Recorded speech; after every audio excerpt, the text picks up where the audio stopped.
sur le commun. Tobani na tonga le peuple de Dieu. Nzamba lola pambola mutunya soza na monde entier bisikazali. Selon tobanda mission biso na tonga lelo. Tozobonde la biso nyonso ensemble bisika tozwani na kombo na Yesu. Tobondi. Nzambe to peso merci to pambongo. Adonai toza susu na posa na Nzambe na nguya. Ya wesala biso bolamu na tonga lelo. Wana posa présence na Saint-Esprit. Wana posa gloire na yo. Wana posa puissance na yo. Nous voulons témoigner ton nom. Nous voulons expérimenter ta gloire. Nous voulons palper ta puissance, mon Dieu. Tobaniko bele la Nzambe na nguya. Molimo nyonso ezo glorifier yo teleme. To telemeli yango na kombo na Yesu. Ndeko nyonso partaza na monde entier.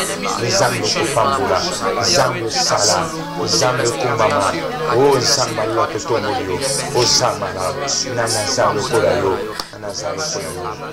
Tozo bondela pona bandeko nyonso bazana hôpital na monde entier. Ndeko moko azana maladie ezangi solution. Toyebisa Nzambe telema tobonde na kombo na Yesu. Éternel Père de grâce, tokobonde la Nzambe. Ndeko nyonso azana hôpital de ça. Ndeko azana maladie. Ndeko azobela. Ndeko azana difficulté songolo. Tangola ndeko moko na monde. Ndisa hôpital. Pesa solution. Pesa erunga. Seigneur, nous avons besoin de toi. Yahweh, te guérir.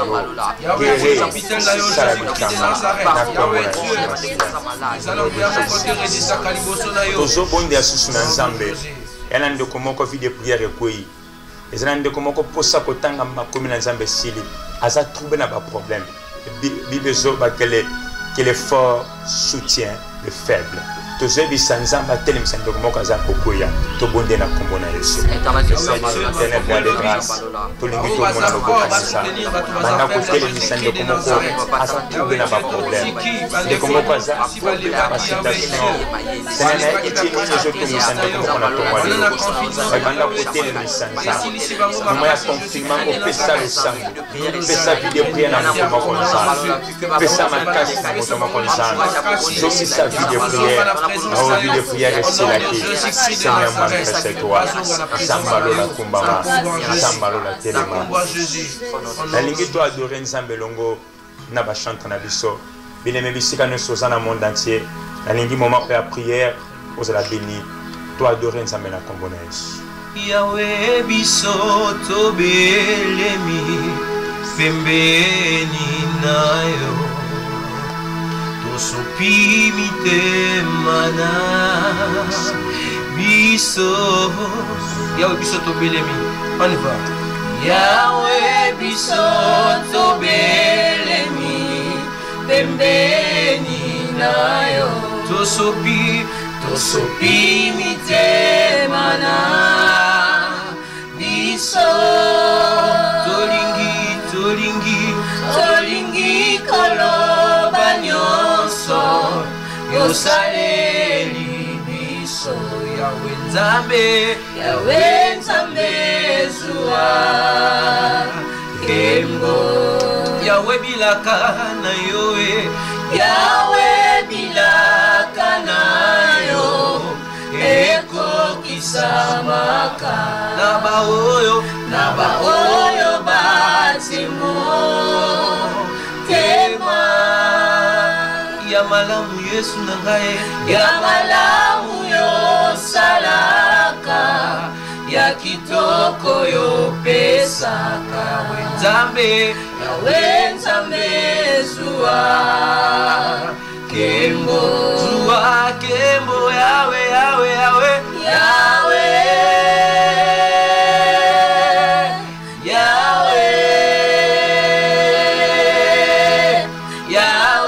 Nzambe zuwa kembo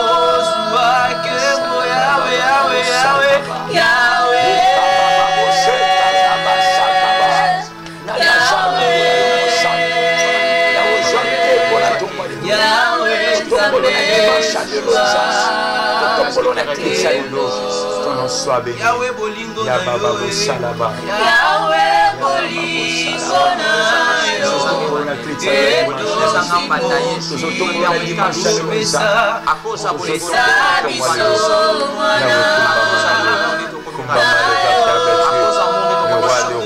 Accorde de l'art de la foi. Accès par la croix.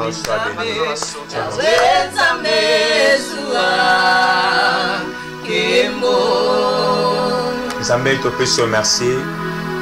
Pendant le moment où il y a parole, ta parole me dit au commencement était la parole et la parole était avec Dieu. Dimanche à l'élo, tu l'engi to yokayo, tu l'engi to zala béni. De connaissance sur la partout dans le monde entier, à la béni na maté à ton l'élo. Papa, tu es bien Nzambe mo susute. Confinement et zamoko ya blocage était pour nabiso. Aux akanzamba confinement te. Mardoché baluka na ba condition moko bizarre. Joseph na boloko aluka yo. Daniel a été prison en cause à l'okayo. Biso Nzambe pendant moment de confinement to lukiyo. Le pambola na sa simple instrument pambola biso na tonga lelo. To le dit amen to beti nzamba beaucoup makasi na kumona. Nzamba pambola yo bien-aimé. Notre thème est les alliés, la pierre des témoignages. La pierre des témoignages. Les banga il y a témoignage. Pourquoi on a oublié la pierre des témoignages? Quand je parle la pierre des témoignages, directement je vois Jésus. Directement, dans mon amour, c'est que Vinabisoba Nzambe sa vie à témoignage. Vinabisoba chrétien sa vie à miracle. Ce qui est moi Nzambe, autant bon Nzambe au moni likamote, au moni témoignage était aux amours Nzambe. La pierre des témoignages. 2020, école Kobongote, pour témoigner la combo na Yesu. Amen. La lingi bazo mokanda mbangu. Il y a Josué chapitre 4, à partir du verset 4 jusqu'à verset 7. Josué chapitre 4, le verset 4 jusqu'au verset 7.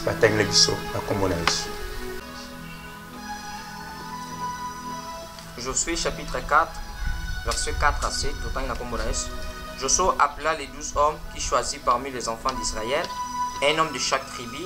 Il leur dit: passe devant l'arche de l'Éternel, votre Dieu, au milieu du Jourdain, et que chacun de vous charge une pierre sur son épaule, selon le nombre des tribus des enfants d'Israël, afin que cela soit un signe au milieu de vous.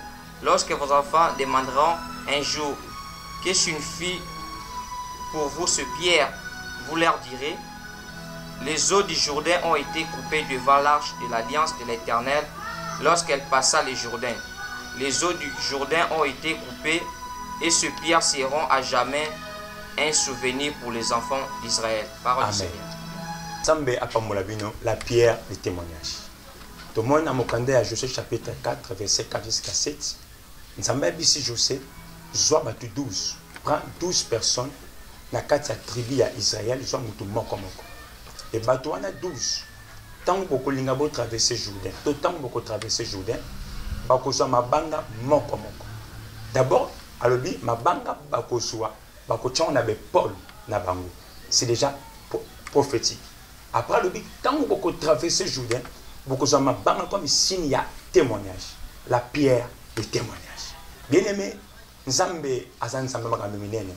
Je veux dire à quelqu'un na tonga lelo 2020 et que si le bois était sans au témoigner. Amen. La sakol na kombo na Yesu. Amen. Non, je réponds encore. 2020 et que si le bois était sans au témoigner. Pourquoi? Bible zoba mukanda ya Bishop David, j'étais jeune, j'ai grandi, j'ai vieilli, je n'ai jamais vu un juste soir abandonné. Dès que tu tambo na Nzambe, dikambo za la kaka. Nzambe si je sais quand vous traverserez le Jourdain, tant que katisa mai ya Jourdain, beaucoup soit 12 pierres. Beaucoup pesa ngona kati tribu moko moko. C'est-à-dire que parmi 12 tribus à Israël, on comprend pas 12. On va présenter tribu moko moko. Na tonga lelo Nzamba la posa tombola mutu moko. Na kati ya famille na bino aponi kaka yo. Abibia okoza ba 12. Mais ba 12 wana mutu moko moko na chaque tribu. Ce que Nzamba linga tombola mutu moko na famille. Ce que Nzamba linga changer situation moko ya famille. Abanda kaka na mutu moko. Yango na tonga lelo tika moto Nzamba zo linga bando changer situation ya famille na yo. Oya bino ezala yo. Amen. Na komo na Yesu Masia. Amen. Et albi okoza mutu moko moko parmi 12 tribus. Et bakozwa mabanga bakotiango na be Paul pe alobi bien mabanga bakozwa mibalete libanga moko na mutu moko moko mutu moko ça dit 12 pierres. C'est prophétique. Pourquoi seulement le chiffre 12?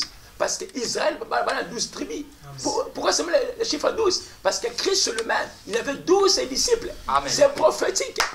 C'est tellement prophétique. Même si on a le chiffre 12, 12 divisé par 2, et bien c'est 6. 6 divisé par 2 est égal à 3. Tout le monde a coupé sur le lycée. C'est très important. Pourquoi seulement Dieu?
Samuel déjà, il prophétisait sur le trône d'Israël, c'est Saoul. Amen. Les 12 pierres. Il y a beaucoup de 12 pierres. Beaucoup de gens qui ont nalipeka. Et que tant qu'on traverse le Jourdain, bako simba mwana maboko te nalipeka. Atika nzambe atombola. Amen. Na tomba lelo nzamba aloko talibanga moko. Amen. Yes. Aloko talibanga moko ya ceux qui na mai ni na habité. Ceux qui ba kango wa nzamba abi azotombola yo. Amen. Les portes. Et puis, si les portes d'Esaïe, que Dieu a mis quoi? Les clés de David. Alléluia. Amen. Mais maintenant, dans le verset 6, on dit, afin que cela, ça soit un signe au milieu de vous. Je sais 4, verset 4 jusqu'à verset 6. On dit, afin que cela, ça soit un signe au milieu de vous. Lorsque vos enfants, ils vous demanderont un jour. Il est le Dieu des signes. La pierre des témoignages. Afin que cela, ça soit un signe au milieu de vous. Nous avons traversé Jourdain. Non. Ce qui Moïse a traversé la mer Rouge, signe mon nana. Pharaon a coupé la mer Rouge. Signe mon nana arma Pharaon et Kouya. Maintenant, elle a commis à José, à Zanzamba, ma génération.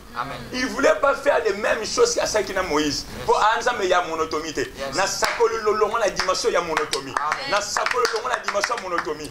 Au expérimenter, Biloko Tata à mon athée. Biloko Maman à mon athée. Biloko Yaya à mon athée. Amen à bien. Alléluia. La pierre des témoignages. José chapitre 4, verset 6. Lorsque vous traversez le jour, vous prendrez des pierres, afin que cela, ça soit un signe au milieu de vous. Oh, alléluia. Je ne peux pas marcher avec toi sans le signe. Dans Exode 4, nous avons le Moïse. A dit Moïse, qu'est-ce que tu as fait? Ça dit que ça a dit à Jésus, et ça dit que si Moïse voit comment on a dit, et bon, on tombe de l'eau, et comment on a dit. Atana nous tout monde miracle baba combat comment la Simon parce que ça la pierre des témoignages. Quand je parle de la pierre des témoignages, les avis avant ça, c'est nous. Mon Christ nous sommes quoi qu'on amène ça. Atana nous monde ici afin que cela, ça soit un signe au milieu de nous.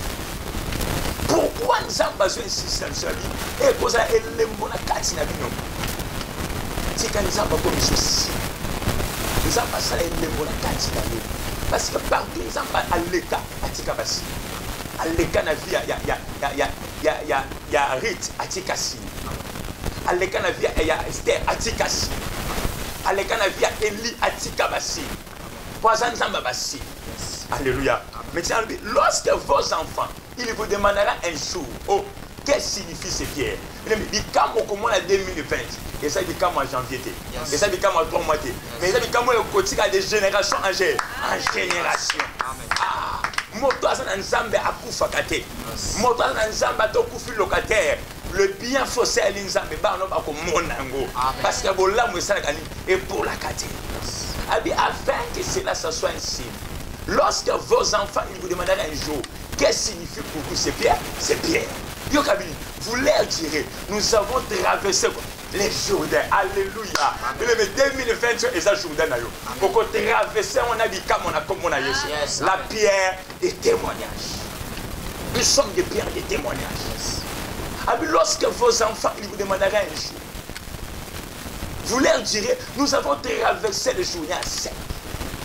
Nous avons tombé de l'eau. Luko sala nzambe bolam. Parce que bolamo ko sala nzambe. Et ça na yote, na banana, na bakokono, na génération.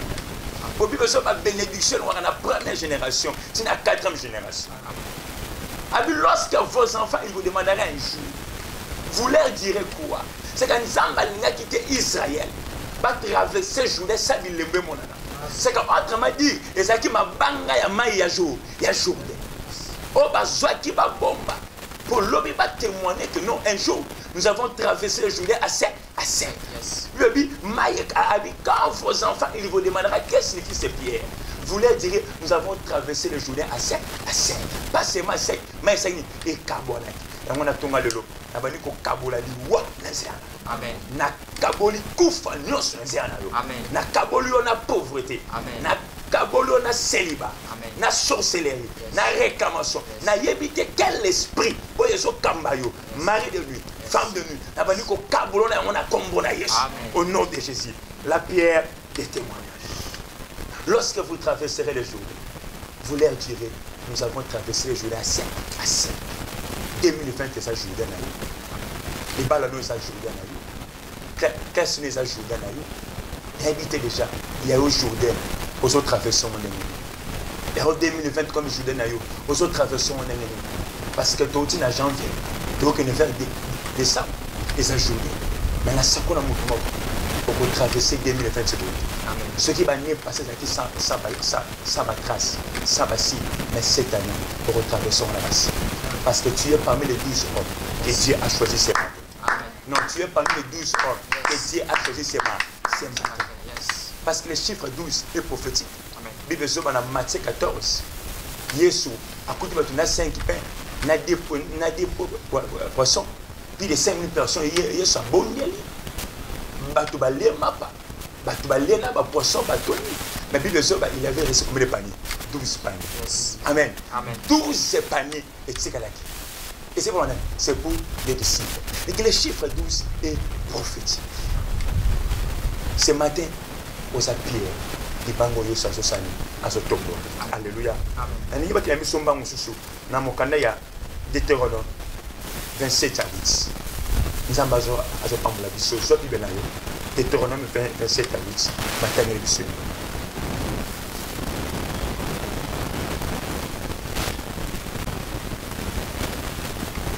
Deutéronome chapitre 27, verset 8.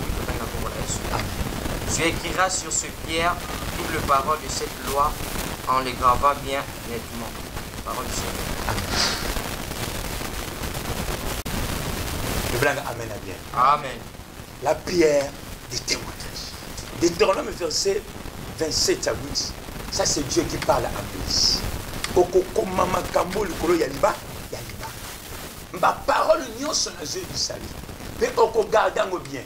Je veux dire à quelqu'un, la bali koko mama kambo sika likolo afina attaque un prophète. Amen. Ce qui les botte ba koma échec n'a la commis victoire. Yes. Ce qui les botte ba koma prison n'a la commis délivrance.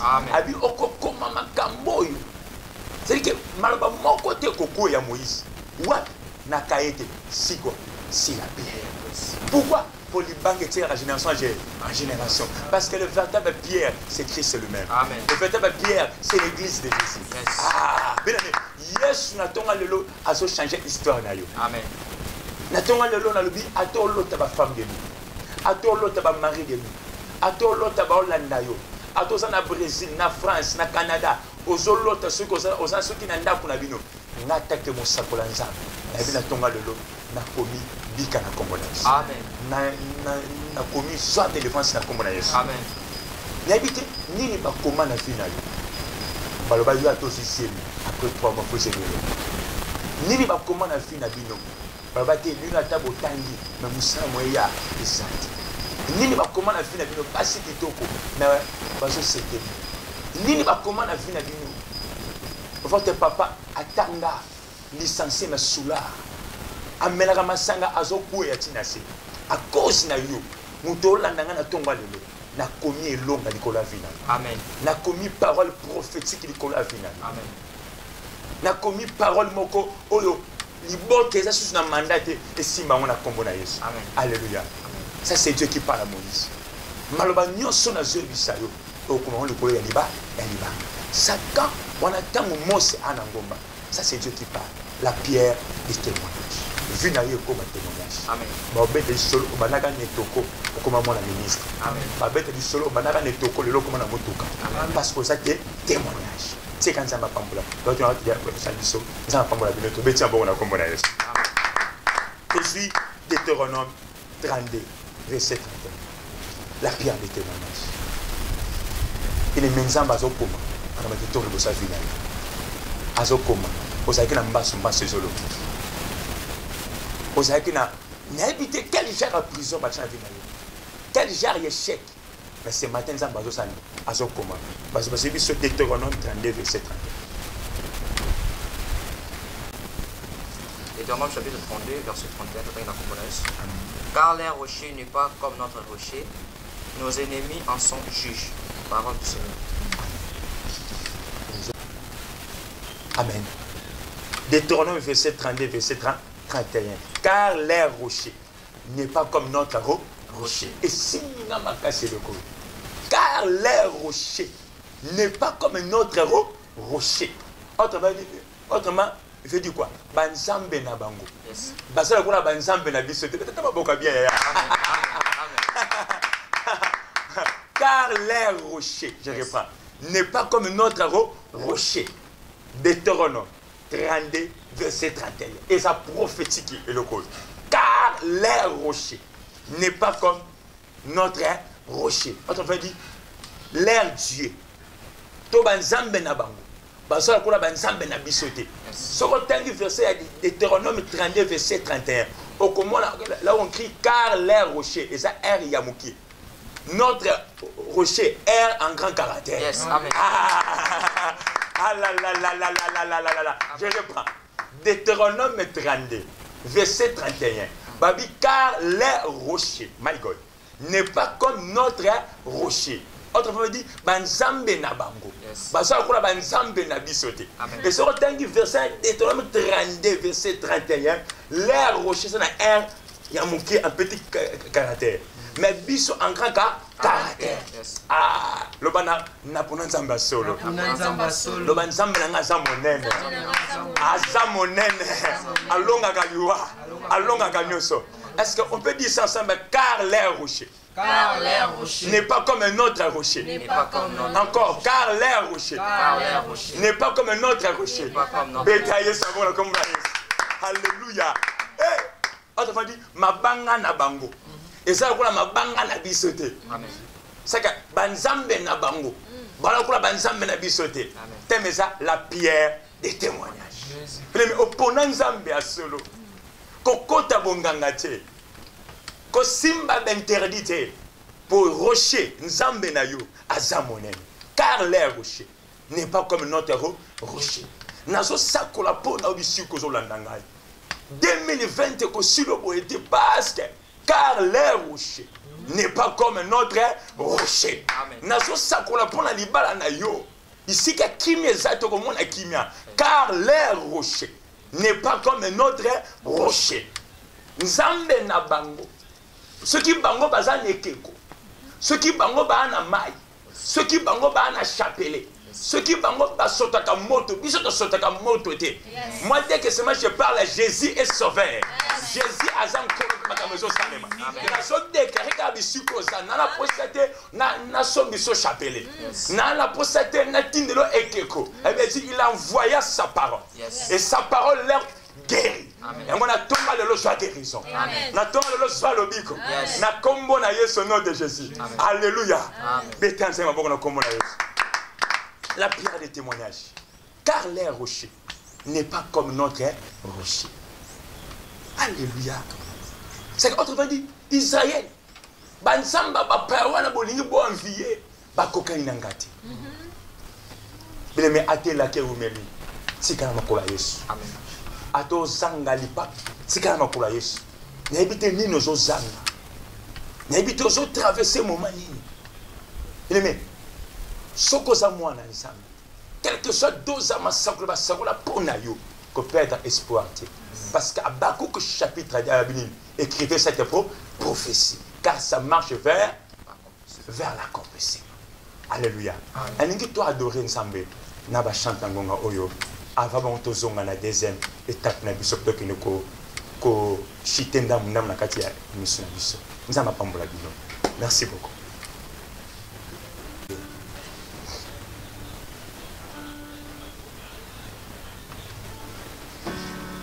Yolele, yolele, yolele, Nzambe abasakoli, yolele, yolele, yolele, Nzambe abasakoli, oh yolele, yolele, yolele, yonde Nzambe abasakoli, yolele, yolele, yolele.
Jésus, bien aimé, nous avons la pambola.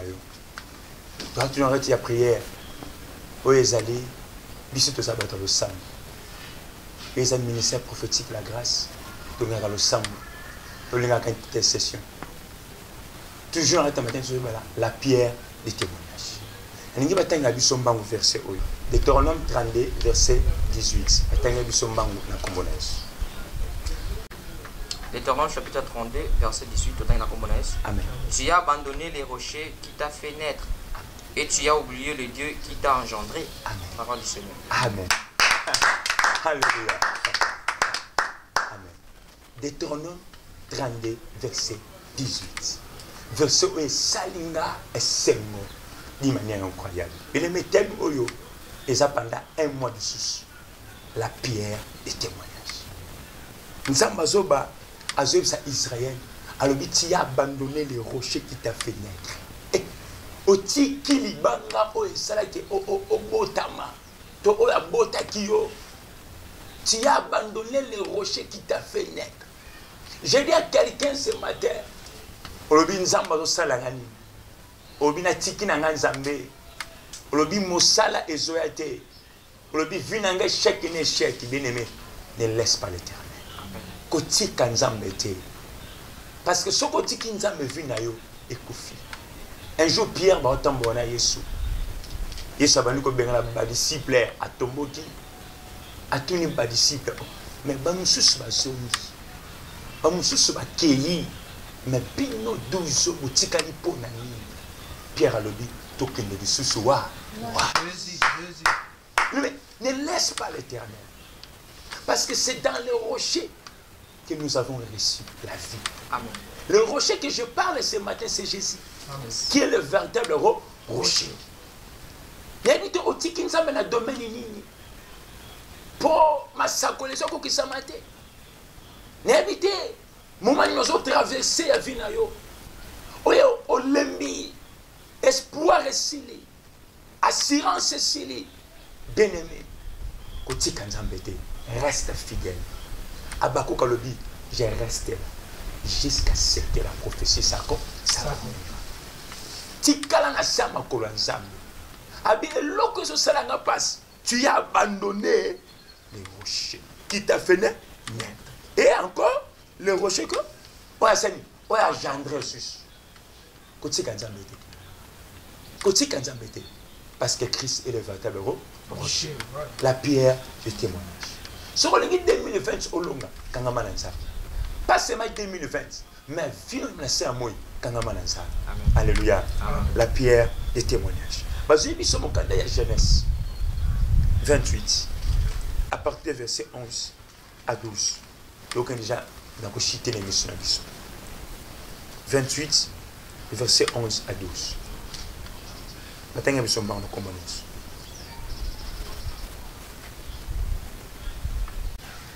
Amen. Dans le Genèse 28, 11 à 12, on nous parle ici de Jacob. Jacob a été vers là-bas. Il passa la nuit si quoi? Si le rocher. Autrement, il courait Yaliba. Avant Jacob a mon ange. Avant Jacob a mon échelle. À l'équipe sa boutique le courait Yalibanga. C'est que ça signe la faiblesse. C'est qu'il il était fatigué, c'est qu'il a assez reposé. Bien aimé, même à ta makambo simbate, répond à eux, ils allaient Yesu. Amen. Yesu a la visite au coupé mela. Babi, pendant qu'ils ont le voyage, il passa la nuit sur les rochers. Et après avoir la l'île quoi libanga, Yesu a formé les mis sur mon échelle. À mon ange bazo kita. Bazomata. Pourquoi? Et donc c'est plus d'abord, Jacob n'a pas d'abord vu d'abord l'échelle, pas d'abord des gens, mais d'abord dans l'équipe où tout le colon est liba. Amen. C'est que ce qu'on lingue autant boire dans l'ensemble, ce qu'on lingue pas il peut le voir qu'on ensemble. Il faut d'abord Yesu à l'assurance. Amen. Jacob a acheté d'abord espoir n'est pas Yesu. Après mis ce Seigneur et faut moi. Il passa la nuit sur les rochers. Aleki se mutu le couleur libanga. Et ça qui signe la faiblesse. Et ça qui signe la montement quoi l'ennemi fatigue. Signe moi comme pour ça il y a repos. Bien aimé, atama kamezo simbate. Nana simba kaka kombo ya Yesu. Amen. Bien aimé na tonga lelo. Notre thème est la pierre de témoignage. Bien aimé na zo rappeler mutu mo na tonga lelo. Kotika Yesu te. Ko témoigner 2020. Amen. Au côté de 2020, Zalo kola Jacob, attend à quatre passes, les bangezala et ponge na yo. Amen. Les bangezala répond na yo. Jacob a lembi, a la loi, et quoi ali banga. C'est qu'il d'abord confiance na Jésus. Jésus. N'habitez ni les autres troubles. N'habitez ni les autres kangayo. N'habitez au bout ici espoir dans le domaine. Mais bien aimé qu'on perde espoir parce que ça moi en ensemble. Et là comment on a ton alelo. Vous avez n'importe qui tu es la pierre des témoignages. Amen. Pour que témoigner ça mène à commonage. Amen. Bien aimé, je m'appelle le prophète Gidikian de Banzendi. Il m'a envoyé ce amis, plus de ça, 43, 89, 68, 45, 411. Je reprends. Plus de 100, 43, 89, 68, 45, 411. Et même le numéro il y a WhatsApp, il y a peine normal. Nous avons par Facebook, au commis, le prophète Lilith qui a dit Banzendi. Église est une sur la commune à Mongafula. À partir à quartier Kimwenza, Soko Witi Ipen, au juillet, au Kitinare, Bel Air, Soko Witi Ngaba, au juillet même Ipen, même Cité Verte, Bakitonare, Bel Air. À partir de Bel Air, au juillet, Moto, Tiki Mwenza, Mission. Ceux qui l'église est zongi, Topiaka, dimanche, de 9h30 jusqu'à 11h45, Topiaka mercredi, Topiaka pena vendredi, chaque jeudi dans sa l'église pour recevoir tout le monde. Et chaque samedi, tout ça, il y a une tendance. Sauf comme la mort, la clinique, la porte, la mort, la clinique, le numéro 1 au Bengi, au Koya Zamba, pour qu'on ait le Boko Nanzamba. Ceux qui n'y ont ce zongi, Nanzela, ou en Ande Tokokuta. Si quand ça malo la papa mbula moko na moko na pesi mbote na papa nanga bolojo na pesi mbote na BG Nata mama Valérie na Canada na pesi mbote na papa Doudou na Amina Yenti na pesi mbote na bandeko nyonso à France na pesi mbote na mama Tantina na Cape Town na ndeko niyo ti quand ça papa mbula bino pe na zangi cité na pesi mbote na bano so ya la grâce et na pesi mbote na mama Sarah. Que Dieu vous bénisse. Merci beaucoup tout mon ami. Mon collègue Zerikoya, Nzamba Pambola. Ciao. Merci beaucoup. C'est loin, non? C'est ça. C'est ma chanson.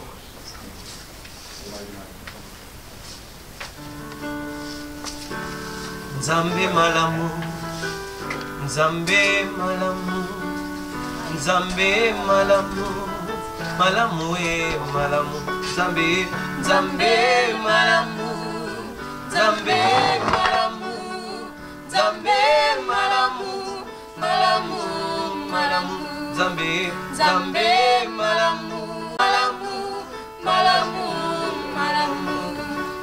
Natali bomoi nanga, Natali libota nanga, nalobi yoza malamu e, malamu Nzambe malamu.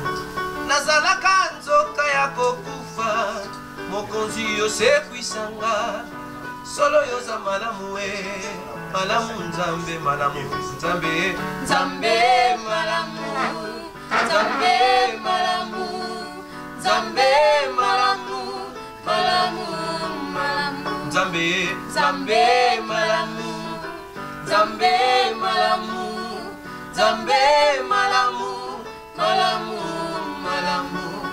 Mokolo kozonga Yesu nanga, na tongo tope na pokwa, na butu tope na moyo nga na ebite o. Kasi na yebi kelelo ekobeta, na mosika na komata, na kokutana na mobali ya libala. Yesu bolingo, Yesu e, Yesu bolingo, Yesu bolingo, Yesu bolingo, bolingo, bolingo motema nanga. Yesu bolingo, Yesu bolingo, Yesu bolingo, bolingo, bolingo. Yemba elonga nanga yo kumama e, elonga nanga kumama. Makasi nanga yo kumama e, makasi nanga kumama. Isekwa nanga yo kumama e, isekwa nanga kumama.